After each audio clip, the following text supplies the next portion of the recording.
Hi all. KTET category 3 psychology online ക്ലാസ്സിലേക്ക് നിങ്ങൾക്ക് ഏവർക്കും ഒരിക്കൽ കൂടി സ്വാഗതം. നമ്മൾ previous year question paper discussion എന്ന രീതിയിൽ 10 വീതം ക്വസ്റ്റ്യൻസും അതിൻ്റെ ആൻസേഴ്സും എക്സ്പ്ലനേഷൻസുമാണ് നോക്കുന്നത്. അതിൽ തേർഡ് വീഡിയോ ആണ് ഇതിപ്പം. 21 മുതൽ 30 വരെയുള്ള ക്വസ്റ്റ്യൻസ് ആണ് ഇതിൽ ഉൾപ്പെടുത്തിയിട്ടുള്ളത്. അതിനോടനുബന്ധിക്കുന്ന എക്സ്പ്ലനേഷൻസും കൂടി ഉൾപ്പെടുത്തിയിട്ടുണ്ട്. സോ എല്ലാവരും വീഡിയോ മുഴുവനായിട്ടും കാണാം. ആവശ്യക്കാർക്ക് ഇത് എത്തിച്ചു കൊടുക്കാൻ വേണ്ടി ശ്രമിക്കുക. 21ാമത്തെ ക്വസ്റ്റ്യൻ എന്ന് പറയുന്നത് one should have constant practice in what has one been learned. This indicates one should have constant practice in what has one once been learned. ഒരിക്കൽ നമ്മൾ പഠിച്ച കാര്യം അത് പല ആവർത്തി പ്രാക്ടീസ് ചെയ്യുന്നതിന് പറയുന്ന ലോക്ക് പറയുന്ന പേരെന്താണെന്നുള്ളതാണ്. Law of readiness, law of disuse, law of use, law of effect എന്നുള്ളതാണ്. അപ്പോൾ ഈ ലോസ് എല്ലാം ആരുടെ ലോസ് ആണ്? തോണ്ടേക്കിന്റെ ലോസ് ആണ്. തോണ്ടേക്കിന്റെ ലോസിനെ പ്രധാനമായിട്ടും 3 നിയമങ്ങളായിട്ടാണ് തരംതിരിച്ചിട്ടുള്ളത്. അതിൽ അവസാനത്തെ നിയമത്തെ വീണ്ടും 2ആയിട്ട് തരംതിരിച്ചിട്ടുണ്ട്. അതൊക്കെ നിങ്ങൾക്ക് എല്ലാവർക്കും അറിയാം.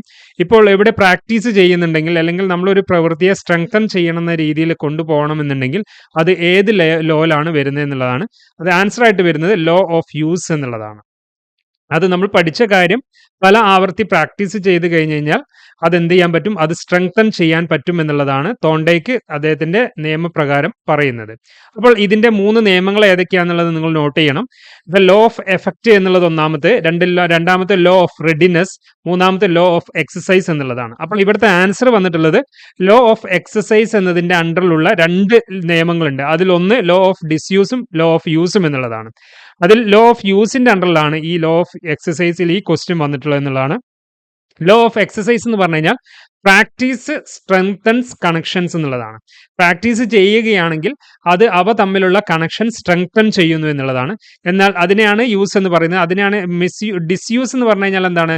അത് ആ ഒരു ബിഹേവിയറിനെ ഒഴിവാക്കണമെന്നുണ്ടെങ്കിൽ അത് പ്രാക്ടീസ് ചെയ്യാതിരുന്നാൽ മതി. അത് കുട്ടികൾ ചെയ്യാതിരിക്കണം. നെഗറ്റീവ് ഹാബിറ്റ്സോ ഒക്കെ ഉണ്ടെങ്കിൽ എന്ത് ചെയ്യണം? അത് ആവർത്തിക്കാതിരിക്കുന്ന സാഹചര്യങ്ങൾ ഉണ്ടാക്കണം എന്നുള്ളതാണ്. അതായത് അത് പ്രാക്ടീസ് ചെയ്യുന്ന സാഹചര്യം ഉണ്ടാവരുത് എന്നുള്ളതാണ് ലോ ഓഫ് ഡിസ്യൂസിൽ പറയുന്നത്. ലോ ഓഫ് യൂസിൽ പറയുന്നത് ഏതൊരു പ്രവൃത്തിയും അത് പല ആവർത്തി ചെയ്ത് കഴിഞ്ഞ് കഴിഞ്ഞാൽ അവ തമ്മിലുള്ള കണക്ഷൻ കൂടും, അത് സ്ട്രെങ്തൻ ചെയ്യും എന്നുള്ളത്, അതിനോടുള്ള കണക്ഷൻ സ്ട്രെങ്തൻ ചെയ്യും എന്നുള്ളതാണ് അദ്ദേഹത്തിന്റെ ഈ നിയമപ്രകാരം പറയുന്നത്.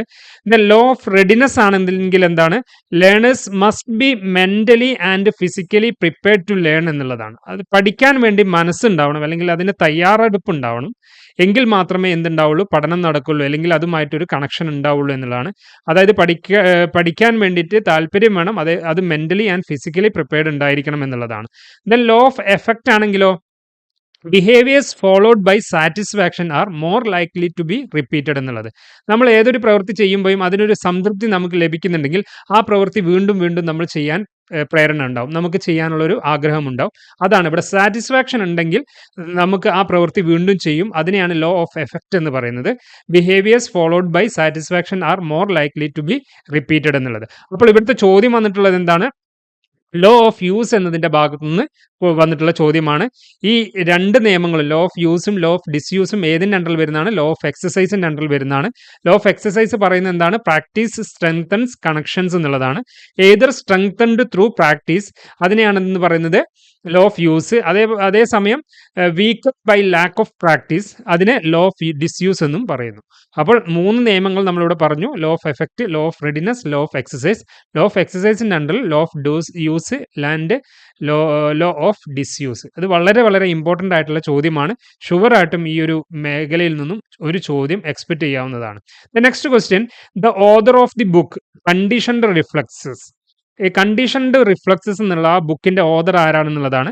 നിങ്ങൾ ഈ പല ബിഹേവിയറിസ്റ്റ് തിയറികളും പഠിച്ചിട്ടുള്ളവരായിരിക്കും. അപ്പം ഈ ഒരു ഓപ്ഷൻസ് നിങ്ങൾ നോക്കുമ്പോൾ സ്റ്റാൻലി ഹൾ ആണെങ്കിലും മെക്ലാൻഡ് ആണെങ്കിലും ഒക്കെ അത് വേറെ തിയറിസ്റ്റുകളാണ്.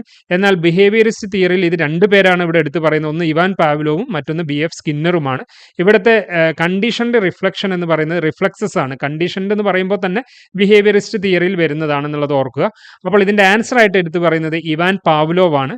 ഇവാൻ പാവ്ലോവിന്റെ തിയറിക്ക് പറയുന്ന പേര് ക്ലാസിക്കൽ കണ്ടീഷനിങ് ആണെന്നുള്ളത് ഓർത്തു വെക്കണം. അതേപോലെ തന്നെ BF സ്കിന്നറുടെ തിയറിക്ക് പറയുന്ന പേരെന്താണ്? അത് ഓപ്പറന്റ് കണ്ടീഷനിങ് ആണ്. അപ്പോൾ അത്തരത്തിലുള്ള കാര്യങ്ങൾ കൂടി അതിന്റെ ഭാഗമായിക്കൊണ്ട് കണക്ട് ചെയ്തുകൊണ്ട് പഠിക്കാൻ വേണ്ടി ശ്രമിക്കുക. ഇനി സ്റ്റാൻലി ഹള്ളിന്റെ ആണെങ്കിലും മെക്ലാൻഡിന്റെ ആണെങ്കിലും അതൊക്കെ പിന്നെ പേഴ്സണാലിറ്റി സംബന്ധമായിട്ടുള്ള തിയറിനോടും കൂടി ഉൾപ്പെടുത്തിക്കൊണ്ട് പറയുന്നുണ്ട്. Next question, PWD act establishes in the year. PWD act അത് ഏത് വർഷമാണ് എസ്റ്റാബ്ലിഷ് ചെയ്തിട്ടുള്ളത്? നിങ്ങൾക്ക് എല്ലാവർക്കും അറിയാം, പലപ്പോഴായിട്ട് ആവർത്തിച്ച് എല്ലാ മേഖലയിലും ചോദിച്ചിട്ടുള്ളതാണ്. എല്ലാ ക്വസ്റ്റ്യൻസിലും കേട്ടറ്റിന്റെ ആണെങ്കിലും സീറ്ററ്റിന്റെ ആണെങ്കിലും സെറ്റിന്റെയും നെറ്റിന്റെ ഒക്കെ മേഖലകളിൽ ആവർത്തിച്ച് ചോദിക്കുന്നതാണ്. അപ്പോൾ ഇതിനോടനുബന്ധിച്ച് നിങ്ങൾ കൂടുതലായിട്ട് ഒരു 1-2 പോയിന്റ്സും കൂടി ഇതിനെ ആഡ് ഓൺ ചെയ്തുകൊണ്ട് നിങ്ങൾ പഠിക്കാൻ വേണ്ടി ശ്രമിക്കണം. ഇവിടെ ആൻസർ എന്ന് പറയുന്നത് PWD ആക്ട് എസ്റ്റാബ്ലിഷ് ചെയ്തിട്ടുള്ളത് 1995-ലാണ്. ഈ PWD ആക്ട് എന്ന് പറയുന്നത് എന്താണ്? The persons with disabilities act എന്നുള്ളതാണ് പറയുന്നത്. The persons with disabilities act അത് എന്തൊക്കെയാണ് അതിൽ അവിടെ ഉദ്ദേശിക്കുന്നത്? Equal opportunities, protection of rights and full participation എന്നുള്ളതാണ്. ഓക്കെ, ഇത് the PWD act also known as എന്ത് പേരിലാണ് അറിയപ്പെടുന്നത്? PWD ആക്ടിനെ മറ്റൊരു പേര് കൂടി അറിയപ്പെടുന്നുണ്ട്, പേഴ്സൺസ് വിത്ത് ഡിസബിലിറ്റീസ് എന്നുള്ളത്. ഇറ്റ് വാസ് റീപ്ലേസ്ഡ് ബൈ, ഇത് ഈ ഒരു PWD ആക്ട് എന്ത് പേരിലേക്ക് റീപ്ലേസ് ചെയ്തു? The rights of persons with disabilities act എന്നതിലേക്ക് റീപ്ലേസ് ചെയ്തു. അപ്പോൾ ഇപ്പോഴത്തുള്ള പേരെന്താണ്? The rights of persons with disabilities act എന്നുള്ളതാണ്. അത് എന്നാണ് അത് റീപ്ലേസ് ചെയ്തിട്ടുള്ളത്? 2016-ലാണ് അത് റീപ്ലേസ് ചെയ്തിട്ടുള്ളത്. ഇത്രയും കാര്യങ്ങൾ ഇതിനോടനുബന്ധിച്ച് നിങ്ങൾ നോട്ട് ചെയ്ത് വെക്കുക. Next question, a students called by the headmaster. Headmaster എന്ത് ചെയ്തുപെട്ടു? സ്റ്റുഡന്റ് ചീത്ത കേട്ടു. May hit his peers in the school. ആ കൂട്ടുകാരെ അവരെന്ത് ചെയ്യുന്നു? അടിക്കുക, പിച്ച്, അങ്ങനെ എന്തൊക്കെ ചെയ്യുന്നു. അപ്പോൾ ഹെഡ്മാസ്റ്റർ ചീത്ത പറഞ്ഞതിന്റെ ഭാഗമായിട്ട് കൂട്ടുകാരെ ഇനി ഇവനെ അടിക്കുന്നു. അപ്പോൾ അത് ഏത് ഡിഫൻസ് മെക്കാനിസത്തിൽ വരുന്നത് എന്നുള്ളതാണ്. ഇത് ഏത് ഡിഫൻസ് മെക്കാനിസത്തിന്റെ എക്സാമ്പിൾ ആണ്? ഡിസ്പ്ലേസ്മെന്റ് ആണോ, റിഗ്രഷൻ ആണോ, സബ്ലിമേഷൻ ആണോ, ആൻഡ് പ്രൊജക്ഷൻ ആണോ? അപ്പോൾ ഇവിടെ എന്താണ് ചോദ്യം വന്നിട്ടുള്ളത്? ഹെഡ് മാസ്റ്ററുടെ ചീത്ത കേട്ടത് കാരണം അവന്റെ കൂട്ടുകാരനെ അടിക്കുകയോ പിച്ചോ ചെയ്തു എന്നുള്ളതാണ്. അപ്പോൾ ഏത് ഡിഫൻസ് മെക്കാനിസത്തിൽ വരുന്നതാണ്? അത് ഡിസ്പ്ലേസ്മെന്റ് എന്നുള്ള ഡിഫൻസ് മെക്കാനിസത്തിലേക്ക് വന്നതാണ്. അപ്പോൾ എന്താണ് ഡിസ്പ്ലേസ്മെന്റ് എന്നുള്ളത് നിങ്ങൾ പ്രത്യേകം നോട്ട് ചെയ്ത് വെക്കണം. Displacement is a defence mechanism where an individual redirects strong emotions or particularly anger or frustration from a threatening or powerful source. ഒരു പവർഫുൾ സോഴ്സിൽ നിന്നോ അല്ലെങ്കിൽ ഒരു ത്രെട്ടണിങ് ആയിട്ടോ ഈ വ്യക്തിയുടെ ആങ്കറിനെയോ ഫ്രസ്ട്രേഷനെയൊക്കെ അല്ലെങ്കിൽ മറ്റ് ഇമോഷൻസിനെയൊക്കെ വന്നിട്ടുണ്ടെങ്കിൽ അതിനെ റീഡയറക്റ്റ് ചെയ്യുന്ന ഒരു മാനറാണ്. അത് എന്തിലേക്ക് റീഡയറക്റ്റ് ചെയ്യുക? അത് മറ്റൊന്നിലേക്ക് റീഡയറക്റ്റ് ചെയ്യുക to a less threatening or accessible one എന്നുള്ളതാണ്. അതായത് അവന് സ്വീകാര്യമായിട്ടുള്ള അല്ലെങ്കിൽ അവനെ തിരിച്ചാര് ചീത്ത പറയില്ല എന്ന് തോന്നുന്ന, അവന് വിശ്വാസമുള്ള, അവന് ഇഷ്ടമുള്ള ഒരു വ്യക്തിയിലേക്ക് അത് തിരിച്ച് പ്രയോഗിക്കുക. അതിനെയാണ് എന്തെന്ന് പറയുന്നത്? ഡിസ്പ്ലേസ്മെന്റ് എന്ന് പറയുന്നത്. ഇവിടെ പറഞ്ഞിട്ടുള്ളത് എന്താണ്? അധ്യാപകന്റെ ചീത്ത കേട്ടപ്പോൾ എന്ത് ചെയ്തു? ഇവന് അവന്റെ കൂട്ടുകാരനെ പോയി അടിച്ചു അല്ലെങ്കിൽ പിച്ചി എന്നുള്ളതാണ് ഇവിടെ പറയുന്നത്. അപ്പോൾ മറ്റൊന്നിൽ നിന്ന് കിട്ടിയത് അവന്റെ കൂട്ടുകാരനിലേക്ക് കാണിച്ചു എന്നുള്ളത്. അല്ലെങ്കിൽ അങ്ങാടിയിൽ തോറ്റതിന് അമ്മയോട് എന്നുള്ള ഒരു ശൈലിയൊക്കെ ഇവിടെ എടുത്ത് നമുക്ക് പറയാവുന്നതാണ്. ഇവിടെ എക്സാമ്പിൾ ആയിട്ട് എടുത്ത് പറയുന്നത് അത് തന്നെയാണ്. Someone frustrated with their boss may take out their anger on their family എന്നുള്ളത്. So the next question, intellectual activity can be viewed in a three-dimensional pattern. Intellectual activity can be viewed in a three-dimensional pattern. Intellectual activity അത് intelligence തിയറിന്റെ എടുത്ത് പറയുന്ന വളരെ important ആയിട്ടുള്ള ഒരു theory കൂടിയാണ് ഇതെന്ന് പറയുന്നത്. അത് ഡീറ്റെയിൽഡ് ആയിട്ട് നമുക്ക് പഠിക്കാനുള്ള മേഖല തന്നെയാണ്. ക്ലാസ്സിൽ നിങ്ങൾക്ക് അതിനെക്കുറിച്ച് പറഞ്ഞിട്ടുണ്ടാവും. ഇത് ആരുടേതാണ്? Who suggested this view point എന്നുള്ളതാണ്. ഹേഴ്സ്റ്റൺ ആണോ, സ്പിയർമാൻ ആണോ, തോണ്ടേക്ക് ആണോ, ഗിൽഫോർഡ് ആണോ? ഇവിടെ ആൻസർ ആയിട്ട് വരുന്നത് ഗിൽഫോർഡ് ആണ്. ഗിൽഫോർഡ് ആണ് 3 ഡയമെൻഷൻ ആയിട്ട് ഇന്റലിജൻസിനെ ക്ലാസിഫൈ ചെയ്തിട്ടുള്ളത്. അത് ഫസ്റ്റ് ഡയമെൻഷൻ എന്ന് പറയുന്നത് കണ്ടന്റ്സ് ആണ്, രണ്ടാമത്തത് പ്രൊഡക്ട്സ് ആണ്, മൂന്നാമത്തത് ഓപ്പറേഷൻസ് ആണ്. അപ്പോൾ കണ്ടന്റ്സിലാണെങ്കിൽ visual, auditory, symbolic, semantic, behavioural എന്നിങ്ങനെ പറയുന്ന ഒരു 5ഓളം കണ്ടന്റുകളാണ് അതിൽ വരുന്നത്. പ്രൊഡക്ട്സിലാണെങ്കിൽ 6ഓളം കണ്ടന്റുകൾ എടുത്ത് പറയുന്നുണ്ട്. Units, classes, relations, systems, transformation, implications എന്നുള്ളത്. ലാസ്റ്റ് ഓപ്പറേഷൻസിലും ഇതേപോലെ തന്നെ 5ഓളം കാര്യങ്ങൾ പറയുന്നുണ്ട്. അത് ചില ടെക്സ്റ്റ് ബുക്കുകളിൽ 6 കാര്യങ്ങൾ എടുത്ത് പറയുന്നുണ്ട് എന്നുള്ളത് നോക്കുക. Evaluation, convergent production and divergent production, memory and cognition. Okay, ഇത്രയും കണ്ടന്റ്, പ്രൊഡക്ട്സ്, ഓപ്പറേഷൻസ് എന്നിങ്ങനെ മൂന്നായിട്ട് പിന്നെ ഇന്റലിജൻസ് ആക്ടിവിറ്റിയെ ക്ലാസിഫൈ ചെയ്തത് ആരാണ്? ഗിൽഫോർഡ് ആണെന്നുള്ളത് നോട്ട് ചെയ്ത് വെക്കുക. Next question, who introduced the term intelligent quotient? Intelligent quotient ആരാണ് ഇൻട്രൊഡ്യൂസ് ചെയ്തിട്ടുള്ളത്? ആരാണ്? വില്യം സ്റ്റേൺ ആണോ, ബീന ആണോ, ടെർമാൻ ആണോ, സൈമൺ ആണോ? ഇവിടെ ആൻസർ ആയിട്ട് വരുന്നത് വില്യം സ്റ്റേൺ തന്നെയാണ്. വില്യം സ്റ്റേൺ ആണ് ഇന്റലിജൻസ് കോഷ്യന്റ് ഇൻട്രൊഡ്യൂസ് ചെയ്തിട്ടുള്ളത്. IQ എന്നുള്ള ഇന്റലിജൻസ് കോഷ്യന്റ് ഇൻട്രൊഡ്യൂസ് ചെയ്തിട്ടുള്ളത് വില്യം സ്റ്റേൺ ആണ്. അതേപോലെ തന്നെ ഇമോഷണൽ കോഷ്യന്റ് നമുക്ക് ഇതിൽ തന്നെ ഉൾപ്പെടുത്തിക്കൊണ്ട് ഞാൻ ചോദ്യം ആഡ് ചെയ്തിട്ടുണ്ട്. അതുകൂടി ഇമോഷണൽ കോഷ്യന്റ് ആരാണ് ഇൻട്രൊഡ്യൂസ് ചെയ്തിട്ടുള്ളതെന്നും കൂടി നോട്ട് ചെയ്യണം. Next question, the major common problem during adolescent പീരീഡിലുള്ള ഏറ്റവും പ്രധാനപ്പെട്ട പ്രോബ്ലം എന്താണെന്നുള്ളതാണ് ഇവിടെ ചോദിക്കുന്നത്. ആങ്സൈറ്റി ഡിസോർഡർ ആണോ, ഡേ ഡ്രീമിംഗ് ആണോ, ഈഗോസെൻട്രിക് ആണോ, ഐഡന്റിറ്റി ക്രൈസിസ് ആണോ? എല്ലാവർക്കും അറിയാം, പിന്നെ ഈ അഡോളസെന്റ് പീരീഡിലുള്ള ഒരു പ്രധാനപ്പെട്ട ഒരു പാർട്ട് എന്ന് പറയുന്നത് ഐഡന്റിറ്റി ക്രൈസിസ് ആണ്. ഐഡന്റിറ്റി ക്രൈസിസ് എന്ന് പറഞ്ഞു കഴിഞ്ഞാൽ കുട്ടിത്വത്തിൽ നിന്നും ഒരു അഡൽട്ട്ഹുഡിലേക്ക് മാറുമ്പോൾ യഥാർത്ഥത്തിൽ അഡൽട്ട് ആവുന്നുമില്ല, എന്നാൽ കുട്ടിത്വം വിടുന്നുമില്ല എന്നുള്ള ഒരു സാഹചര്യത്തിൽ ഒരു സിറ്റുവേഷനിലായിരിക്കും അത്തരം കുട്ടികൾ ഉണ്ടാവുക, ആ ഒരു പിന്നെ ഏജിലുള്ള കുട്ടികൾ ഉണ്ടാവുക. അപ്പോൾ അവർക്ക് കുട്ടിയാണോ, പിന്നെ ഒരു ആൺകുട്ടിയാണെങ്കിൽ ഒരു ആൺകുട്ടിയാണോ ഒരു പുരുഷനാണോ എന്നുള്ള കൺഫ്യൂഷൻ വരും. ഒരു പെൺകുട്ടിയാണെങ്കിൽ ഒരു പെൺകുട്ടിയാണോ സ്ത്രീയാണോ എന്നുള്ളൊരു കൺഫ്യൂഷൻ വരും. അപ്പോൾ അത്തരത്തിൽ, അതായത് സമൂഹത്തിലേക്ക് ഇറങ്ങുമ്പോൾ അവർ വലിയ ആളുകളായിട്ടും സ്കൂളിലേക്ക് ചെല്ലുമ്പോൾ ചെറിയ കുട്ടികളായിട്ടും കണക്കാക്കുന്ന ഒരു അവസ്ഥ. അപ്പോൾ ഐഡന്റിറ്റിക്കൽ ക്രൈസിസ് ആണ് ഇവിടെ ഫീൽ ചെയ്യുന്നത് എന്നുള്ളതാണ്.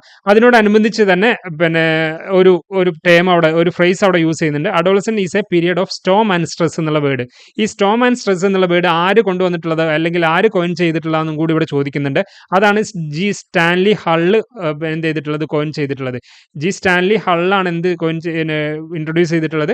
Adolescent is a period of storm and stress എന്നുള്ള വേർഡ് യൂസ് ചെയ്തിട്ടുള്ളത്. During the transmission from childhood to adulthood, ഈ ഒരു ചൈൽഡ്ഹുഡിൽ നിന്നും അഡൽട്ട്ഹുഡിലേക്ക് ട്രാൻസ്ഫോം ചെയ്യുന്ന സമയത്താണ് സ്റ്റോം ആൻഡ് സ്ട്രെസ് എന്നുള്ള ഒരു സാഹചര്യം ഈ ഇത്തരത്തിലുള്ള കുട്ടികൾ ഉണ്ടാവുന്നത്. He introduced this concept in his 19 naught four books adolescent എന്നുള്ളതാണ്. 1904 അദ്ദേഹം ഇറക്കിയിട്ടുള്ള അഡോളസെൻസ് എന്നുള്ള പുസ്തകത്തിലാണ് ഇത്തരത്തിൽ ഈ ഒരു ഫ്രേസ് യൂസ് ചെയ്തിട്ടുള്ള adolescent is a period of storm and stress എന്നുള്ള വേർഡ് യൂസ് ചെയ്തിട്ടുള്ളത്. where he described the period as being marked by mood swimming, conflict with parents and risky behavior. ഈ ഒരു പീരീഡ്, അഡോളസെന്റ് പീരീഡ് ആണ് almost life സ്പാനിൽ തന്നെ ഏറ്റവും കൂടുതൽ control ചെയ്യാൻ പ്രയാസമുള്ള പീരീഡ് ആയിട്ട് എടുത്ത് പറയുന്നത്. അത് കുട്ടികളുടെ കാര്യത്തിലാണെങ്കിലും പേരൻസിന്റെ കാര്യത്തിലാണെങ്കിലും ഒക്കെ അത് സംഭവിക്കുന്നുണ്ട്. അതുകൊണ്ട് തന്നെ അതൊരു മൂഡ് സ്വിമ്മിങ് ഉണ്ടാവും. അതേപോലെ തന്നെ പേരൻസുമായിട്ടുള്ള കോൺഫ്ലിക്ട്സുകൾ ഇത്തരത്തിലുള്ള കുട്ടികൾ കൂടുതലുണ്ടാവും. അതേപോലെ തന്നെ ഇവരെ ഹാൻഡിൽ ചെയ്യുന്ന ഒരു റിസ്കി ബിഹേവിയർ ആയിട്ട് ഉള്ള ഹാൻഡ്ലിംഗ് പ്രോബ്ലം ഇവിടെ ഉണ്ടാവും എന്നുള്ളതാണ്. അപ്പോൾ ഇത്തരത്തിലുള്ള പ്രോബ്ലംസ് ആണ് ഇവിടെ എടുത്ത് പറയേണ്ടത്. ഇവിടെ ചോദ്യത്തിൽ എടുത്ത് ചോദിച്ചിട്ടുള്ള എന്താണ്, മേജർ കോമൺ പ്രോബ്ലം എന്താണ്? ഐഡന്റിറ്റി ക്രൈസിസ് ആണ്. നെക്സ്റ്റ് ക്വസ്റ്റ്യൻ ആയിട്ട് എടുത്ത് പറയുന്നത്, re arrange the steps of Maslow's need hierarchy theory. അപ്പോൾ മാസ്ലോയുടെ നീഡ് ഹൈറാർക്കി തിയറിയുടെ ആ ഒരു ഹൈറാർക്കി മനസ്സിലാവുമ്പോഴാണ് ഈ ഒരു കാര്യത്തിനെ ഓർഡർ ആക്കാൻ വേണ്ടി നമുക്ക് കഴിയുക. ഇവിടെ സെൽഫ് ആക്ച്വലൈസേഷൻ നീഡ് പറയുന്നുണ്ട്, physiological need, belongingness and love needs, self esteem needs, safety needs. ഇത് കറക്റ്റ് ഓർഡർ ആയിട്ടുള്ള ഓപ്ഷൻ ഏതാണെന്നുള്ളതാണ്. അത് നിങ്ങൾക്ക് പഠിച്ചിട്ടുള്ളവർക്ക് മാത്രമേ കൃത്യമായിട്ട് അത് എഴുതാൻ പറ്റുള്ളൂ. കറക്റ്റായിട്ട് ബൈഹാർട്ട് ചെയ്തുകൊണ്ട് പഠിക്കുക. ഇവിടെ ആൻസർ എന്ന് പറയുന്നത് ഡി ആണ്, ഓപ്ഷൻ ഡി ആണ് വരുന്നത്. അപ്പോൾ ഓപ്ഷൻ ഡി പറയുമ്പോൾ പിന്നെ ഫസ്റ്റ് എന്ന് പറയുന്നത് സെൽഫ് ആക്ച്വലൈസേഷൻ ആണ്. ദെൻ നെക്സ്റ്റ് വൺ എസ്റ്റീം ആണ്, esteem. Then next one belongings ആണ്, love and belongings. Then next stage എന്ന് പറയുന്നത് safety needs. Last one physiological needs. അപ്പോൾ ഈ ഒരു ഹൈറാർക്കി പറയുമ്പോൾ ഫസ്റ്റ് നമ്മൾ ലാസ്റ്റിൽ നിന്ന് പിന്നെ ഫിസിയോളജിക്കൽ നീഡ്സിൽ നിന്നുമാണ് തുടങ്ങുന്നത്. Physiologically, safety, belongingness, esteems, self actualisation. ഈ ഒരു ക്രൈറ്റീരിയയിലാണ് മാസ്ലോയുടെ ഹൈറാർക്കി തിയറി പ്രകാരം പോകുന്നത്. അപ്പോൾ ഇവിടെ നമ്മളോട് ആൻസർ തന്നിട്ടുള്ളത് എങ്ങനെയാണെന്ന് നോക്കിയിട്ട് വേണം അത് പറയാൻ. ഇവിടെ എക്കാണ്, അതായത് സെൽഫ് ആക്ച്വലൈസേഷൻ ആണ് ഫസ്റ്റ് സ്റ്റേജ് ആയിട്ട് ഇവിടെ എടുത്ത് പറയുന്നത്. അപ്പോൾ ആ ഒരു സെൻസിൽ തന്നെ വേണം ഇതിനെ ആൻസർ ചെയ്യാൻ. എന്നാൽ നമ്മൾ പഠിക്കുമ്പോഴും പഠിപ്പിക്കുമ്പോഴും ഒക്കെ ഫസ്റ്റ് പറയുന്നത് ഫിസിയോളജിക്കൽ നീഡ്സ്, സെക്കൻഡ് പറയുന്നത് സേഫ്റ്റി നീഡ്സ്, തേർഡ് പറയുന്നത് love and belongings, then self esteem, then self actualisation. ഇങ്ങനെയാണ് അതിന്റെ ഒരു ഹൈറാർക്കി പോകുന്നത് എന്നുള്ളത്. Next question, select the major benefits of an open book exam. Open books എക്സാമിന്റെ മേജർ ബെനിഫിറ്റ് എന്താണെന്നുള്ളതാണ്. അതൊരു ലോജിക്കലി നിങ്ങൾ എന്ത് ചെയ്യണം, അതിൽ പെടാത്തത് ഏറ്റവും നല്ല ഓപ്ഷൻ ഏതാണെന്ന് എലിമിനേറ്റ് ചെയ്തിട്ട് ചൂസ് ചെയ്യുകയാണ് ചെയ്യേണ്ടത്. ഇറ്റ് പ്രൊമോട്ട്സ് തിങ്കിങ് ആണോ, ഇറ്റ് ക്രിയേറ്റ്സ് ആക്റ്റീവ് സ്റ്റുഡൻഷിപ്പ് ആണോ, ഇറ്റ് റെഡ്യൂസസ് ആങ്സൈറ്റി എന്നുള്ളതാണോ, ഇറ്റ് ക്രിയേറ്റ്സ് റീഡിംഗ് ഹാബിറ്റ്സ് എന്നുള്ളതാണോ? ഓപ്പൺ ബുക്ക് എക്സാം എന്താണ് എല്ലാവർക്കും അറിയാം അല്ലേ? നമ്മൾ എക്സാം എഴുതുന്ന സമയത്ത് നമുക്ക് ആവശ്യമെങ്കിൽ മെറ്റീരിയൽസും ബുക്സും കാര്യങ്ങളൊക്കെ ഉപയോഗിച്ചുകൊണ്ട് എക്സാം എഴുതുന്ന രീതിയാണ് ഓപ്പൺ ബുക്ക് എക്സാം എന്ന് പറയുന്നത്. അപ്പോൾ അത്തരത്തിൽ ഓപ്പൺ ബുക്ക് എക്സാം നമ്മൾ അപ്ലൈ ചെയ്യുന്നുണ്ടെങ്കിൽ നമ്മൾക്ക് നമ്മുടെ ചിന്താഗതിക്കും നമ്മുടേതായിട്ടുള്ള കോൺട്രിബ്യൂഷനും കുറേ കാര്യങ്ങൾ വായിച്ച് മനസ്സിലാക്കിയത് വഴി നമ്മുടേതായിട്ടുള്ള ഔട്ട്പുട്ടിനും അവിടെ ഇമ്പോർട്ടൻസ് വരും. അപ്പോൾ ഇവിടെ ആപ്റ്റ് ആയിട്ടുള്ള ആൻസർ എന്ന് പറയുന്നത് ഇറ്റ് പ്രൊമോട്ട്സ് തിങ്കിങ് എന്നുള്ളതാണ്. അതായത് ചിന്തിക്കാൻ പ്രേരിപ്പിക്കുന്നു എന്നുള്ളതാണ്. അവ തമ്മിലുള്ള ബന്ധം, അവ തമ്മിലുള്ള അനാലിസിസ്, അവയുടെ കോസ് എഫക്റ്റ് റിലേഷൻസ്, ഇങ്ങനത്തെ കുറേ കാര്യങ്ങൾ നമ്മളെ കൊണ്ട് ചിന്തിപ്പിക്കും എന്നുള്ളതാണ് ഓപ്പൺ ബുക്ക് എക്സാമിൻ്റെ ഒരു ബെനിഫിറ്റ് ആയിട്ട് എടുത്ത് പറയുന്നത്. നെക്സ്റ്റ് ലാസ്റ്റ് ക്വസ്റ്റ്യൻ എന്ന് പറയുന്നത്, ഞാൻ ഈ IQ പറഞ്ഞു, IQയുടെ വക്താവ് ആരാണെന്ന് പറഞ്ഞു. അതേപോലെ തന്നെ ചോദിക്കുന്ന ഒരു ചോദ്യമാണ് the same emotional intelligence was coined by, ആരാണ് ഇമോഷണൽ ഇൻ്റലിജൻസ് ആരാണ് കോയിൻ ചെയ്തിട്ടുള്ളത്? ഗോൾമാൻ ആണോ, തേഴ്സ്റ്റൺ ആണോ, ഗാർഡനർ ആണോ, ബീനെയാണോ? അപ്പോൾ ഇവിടെ ഹയർ സ്റ്റഡീസിലൊക്കെ ചിലപ്പോൾ കേട്ടറിലൊക്കെ ഇത്ര ട്വിസ്റ്റിംഗ് ആയിട്ട് ചോദ്യം ചോദിക്കാൻ സാധ്യതയുണ്ട്. ഇവിടെ ആൻസർ ആയിട്ട് വരുന്നത് ഗോൾമാൻ ആണ്. എന്നാൽ ഗോൾമാൻ എന്ന് പറയുന്നത് എന്താണ് ഗോൾമാൻ മെയിൻലി ചെയ്തിട്ടുള്ള എന്താണ്, ഇത് സ്പ്രെഡ് ചെയ്യുകയാണ് ചെയ്തിട്ടുള്ളത്. ഇത് കോൺസെപ്റ്റ് കോയിൻഡ് ഔട്ട് ചെയ്തിട്ടുള്ള വ്യക്തി ആരാണ്? Peter Salovey and John D Mayer ആണ്. ഈ കോയിൻഡ് ഔട്ട് ചെയ്തിട്ടുള്ളത് Peter Salovey and John D Mayer ആണ്. ഇവിടെ നമുക്ക് ഓപ്ഷൻസിൽ ഈ ഓപ്ഷൻസ് തരാത്തത് കൊണ്ടും കൂടി നമുക്ക് എന്ത് ചെയ്യാൻ പറ്റും? സെലക്ട് ചെയ്യാൻ പറ്റും ഗോൾമാൻ. ഇത് ഏറ്റവും കൂടുതൽ സ്പ്രെഡ് ചെയ്തിട്ടുള്ള, അല്ലെങ്കിൽ ഇത് പ്രാബല്യത്തിൽ കൊണ്ടുവന്നുള്ള, ആളുകൾക്കിടയിലേക്ക് അത് എത്തിച്ചിട്ടുള്ള വ്യക്തി ആരാണ്? അത് ഈ വ്യക്തി തന്നെയാണ്. ആരാണ്? ഗോൾമാൻ ആണ്. So the term emotional intelligence was introduced in 1990 by Peter Salovey and John D. Mayer. They introduced the concept in their 1990 article Emotional Intelligence. അപ്പോൾ ഈ ഇമോഷണൽ ഇൻ്റലിജൻസ് തന്നെയാണ് ഇവരുടെ പുസ്തകത്തിന് പറയുന്ന പേരും ആർട്ടിക്കിളിന് പറയുന്ന പേരും. ആ ആർട്ടിക്കിൾ തന്നെയാണ് Peter Salovey and John D Mayer ഈ ഒരു IQ എന്നുള്ള സംഭവം കൊണ്ടുവന്നിട്ടുള്ളത്. ഇമോഷണൽ ഇൻ്റലിജൻസ് എന്നുള്ള EQ എന്നുള്ള സംഭവം കൊണ്ടുവന്നിട്ടുള്ളത്, ഇമോഷണൽ ഇൻ്റലിജൻസ് കൊണ്ടുവന്നിട്ടുള്ളത്. അതേപോലെ തന്നെ while they laid the groundwork, the concept was later popularised by Daniel Goleman ആണ്. ഇൻ 1995 അദ്ദേഹത്തിൻ്റെ ബുക്കും എന്ത് തന്നെയാണ്? ഇമോഷണൽ ഇൻ്റലിജൻസ് ആണ്.